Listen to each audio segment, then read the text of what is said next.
Your party dashes in from the streets at the entrance of the courtyard of the manor itself. That's when the lightning strikes. The shadows give way for a moment. And at the top of the stairs, you see an ogre magi already completing the arc. What's up, nerds and nerdettes and wee little nerdlings all? It's your buddy Big Johnny G for Two Gun Pixie presents Legendary Gaming. Shut up and sit down. All right, here we go. 4 Against Dark. The book's here somewhere. Here we go. 4 Against Darkness. Just had a game. Me and Ron just had a game with the new group. And we got 2 of the new members, Jonathan and Greg. Wanted to hang out and just talk about the game. Do a little recap. What happened? Now you, Ron, you got to return a character. Yes, a character that actually survived this time.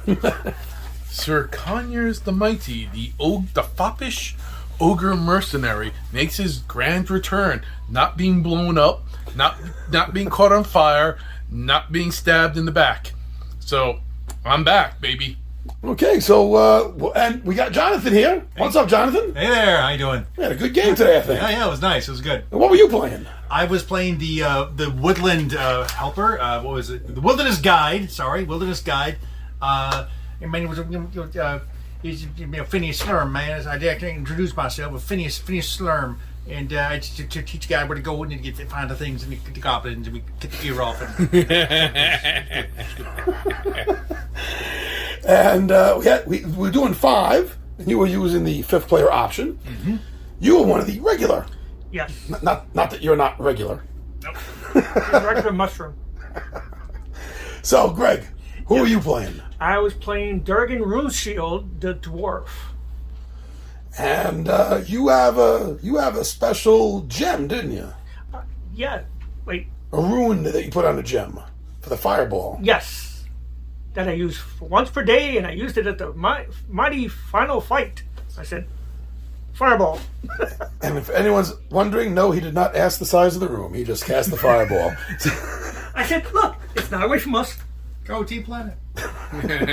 So what happened? What was the mission? Well, basically, we were hired by a local village to track down and kill a group of goblins who have been, menacing and poisoning the wells of this village.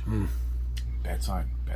Very bad. And that's why you had a wilderness guide. Yeah, because they're in the wild. They're in the wild. So we get the group together. We're like, we're gonna kill some goblins. We get out there. It takes a while to find the goblins, but he's giving us, the history of just about every root and tree and rock in existence on the way there. And fungus. The fungus. Can't forget the fungus. We eventually find the cave, or whatever, the non-cave, or whatever. The forest cave. Forest cave. So, I'm like, cool. All right, let's get in there and get them. So I was the first one in. And I had to squeeze my way into because I'm an ogre, I'm huge. But I made the entrance bigger. You did. And I almost fell into a bottomless pit on the other side. And then the centipedes attacked. Oh, yes. Oh, the centipedes. Centipedes. Yeah. I got bit by a centipede. I lived. Oh, God. Attacked by centipedes. Yeah. There's always the centipedes. It seemed to be more dangerous than the goblins themselves. Oh, yeah, also entering, I hit that tripwire and almost got scared. No, it was a log. Oh, yeah, the log. It was a log. Ewok stop. Ewok log. See, Ewok's always evil. Yeah, So I'm guessing you guys found the goblins and you had a nice conversation with them and everything got settled? We blew them up. We killed them and ate them. Blew them up. You cooked them. Well, fireball tends to do that. Well, I mean, almost falling into the pit of death, getting over the pit of death, going to one of the rooms. We see this statue of a 4-armed woman with a snake, body, huge knockers and sapphires for eyes. We're like, that's a trap. Emeralds. Emeralds. Emeralds. And they were trapped. Well, eventually, but But, at first we were just like, nah, we'll not do it. We'll go into No, this other I room. smell something better. Oh, the dwarf didn't dwarf? Oh, yeah, it did. So we turned around, tripped up. One ring now. Well, first, then we found that treasure chest. Which, of course, none of us being thieves. And I'm just like, oh, treasure. Break it open. Fungus gas hits us, so it's kind of like, all right. And then we run into the invisible goblin, who proceeds to keep cutting at me. Particularly you. But just me. Over and over. Repeatedly. Until finally the dwarf just, holds out the dagger in the hand, skewers the damn thing as it's dying, and I'm eating it. I have to, I chomp off a finger. I'm like, hey, ring. He goes, give me that. Whoosh. I killed it. I get to take it. He took the ring. And what happened when you put the ring on?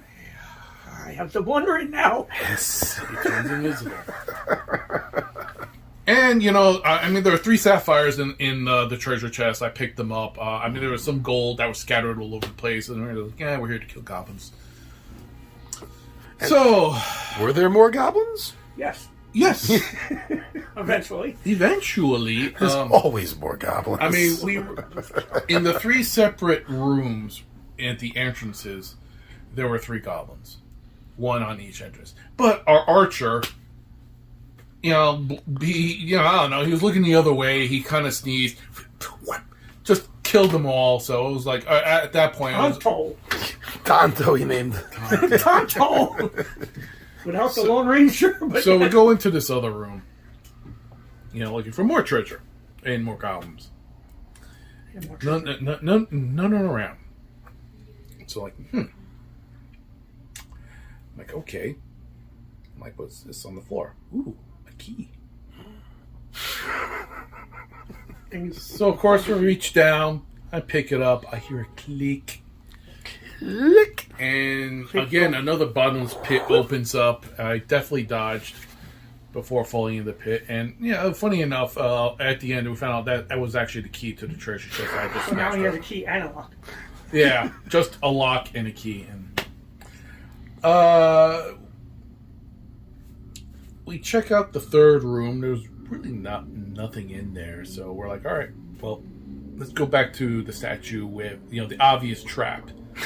Where, they have... we couldn't resist. Yeah, there were emeralds in the statue's eyes, so our guide here and the dwarf are picking out the emeralds. I picked out fine. It was beautiful. It was absolutely beautiful. It was spectacular when they exploded. Well, it didn't explode until the other one got popped out, so I'm not taking any responsibility for that. And then, that was apparently the signal for the goblin horde to try to attack us, all 6 of them. And that was a signal for all of us to go. I don't know. By the time I turned around, I only saw like 2. Yeah, because our archer kept rolling all the rolls and wiping out. He just wiped out half of them. And then the dwarf, shot one with a fireball. Fireball. One guy threw a javelin, missed. And then there was just one of them, I guess the guy with the drums going, hey, come on, guys, let's get him. Oh. So, of course, I killed him and eat him. And that was the game. Did you have fun? Yeah. Jonathan, Yeah. first time hanging out with us. Did a lot of D&D work. Then we got to play this. Yeah. Was it fun? It was fun. It was. That's what I want to hear. Yeah. Well, come on. Oh, it was fun. But it's ironic that the traps are more dangerous than the goblins. Yeah. And actually did more That's damage. what goblins do, though. I mean, they're kind of squishy. So They make nice sharp traps. Yeah. All right, everyone. I'm not sure how the editing of this is going to be. I think next week should be the behind the scene for Dungeons and Dragons. No, for Star Wars. I think this is starting Star Wars. I can't tell. I'm so far ahead of schedule, I lose track, everyone. But that's it for 4 Against Darkness. Thank you for checking it out. I'm your buddy Big John at G for 2 Gun Fixer presents Legendary Gaming. And I'm out of here.